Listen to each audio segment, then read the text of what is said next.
Panahon na ng pagbabago, dahil sa ito ay kinakailangan tayo na magtulong-tulong na maunlarin ang mahal nating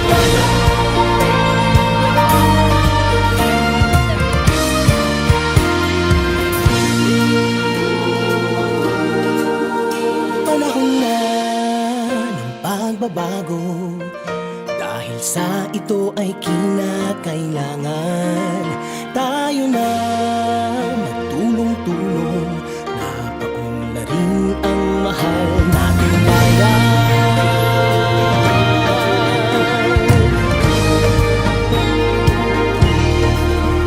Panahon na ng pagbabago at iayos ang mga dapat ayusin.